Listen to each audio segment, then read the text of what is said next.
વડોદરા શહેરના મકરપુરા રોડ પરના એક ફ્લેટમાં એમડી ડ્રગ્સનું વેચાણ કરતી મહિલા અને એક યુવકને પોલીસે ઝડપી પાડ્યા છે.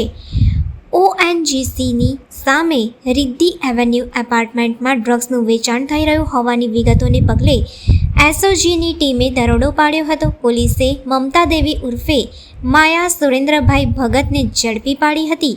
મહિલા સાથે ડ્રગ્સના વેચાણમાં મદદ કરતો પાર્થ વિષ્ણુભાઈ પટેલ પણ ફ્લેટમાંથી પકડાઈ ગયો હતો. પોલીસે ₹5.19 લાખની કિંમતનું એમડી ડ્રગ્સ, 2 મોબાઈલ ફોન અને ડિજિટલ વજન કાંટો કબજે કર્યા હતા. પૂછપરછ દરમિયાન એમડી ડ્રગ્સ રતલામ પાસેના જાવરા ગામે રહેતો મજહરી નામનો શખ્સ સપ્લાય કરતો હોવાની વિગતો ખુલી હતી, જેથી તેને વોન્ટેડ જાહેર કરી મોબાઈલ નંબરને આધારે પણ તપાસ કરવામાં આવી રહી છે.